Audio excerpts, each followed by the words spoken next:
We are about to embark upon a series of strange and exciting, dangerous adventures.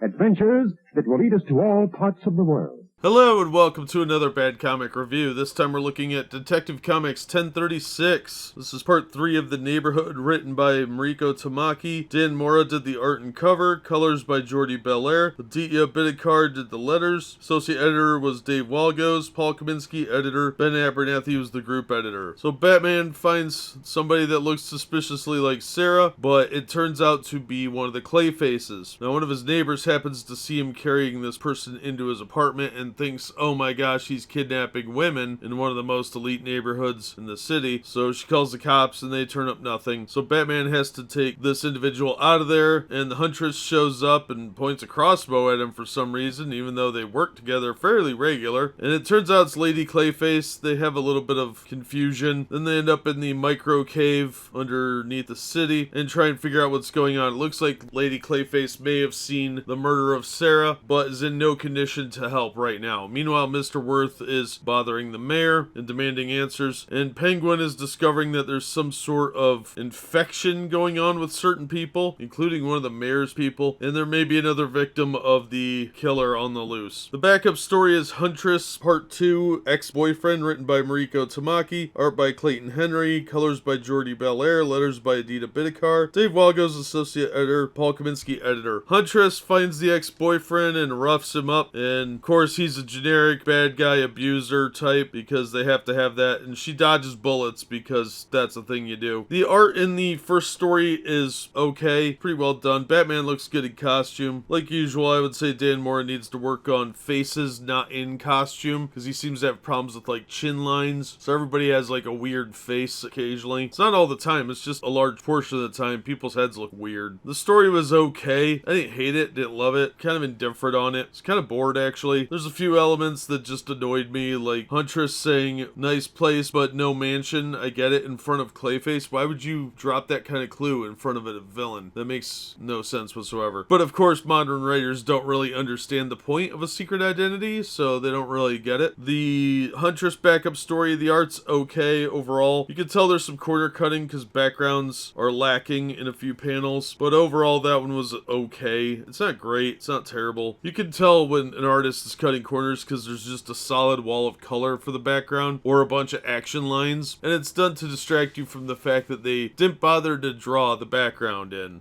But the backup story is stupid. I don't care about it at all. It was boring. So only about half the issue's good, or at least readable. Like I said, it's not great. It's something you pull out of a dollar bin and read and think, well, I'm never gonna read that again. But I didn't hate it. It's the backup story I hated. I thought that was garbage. But at least the art is tolerable through most of the issue. Cover's decent, and it does apply to what's going on in the book, shockingly. So at least that has some dynamic aspects to it. But overall, this is dollar bin material. If you're paying more than half of cover price for this, you're probably gonna feel a little disappointed. It's very forgettable. It's not that compelling, and I was pretty bored, especially with the backup story. It's kind of shocking this is a Detective Comics book and not some limited series or side tangent book, but this is in the big 2 of the Batman books. It just doesn't look like it's ready for prime time. That's gonna do it for this one. Thank you so much for listening and supporting the channel. If you enjoyed the video, please hit the like button and don't forget to subscribe so you don't miss future reviews. If you'd like to help the channel out in other ways, links are in the description to various support methods, and as always, we hope to see you on the next one.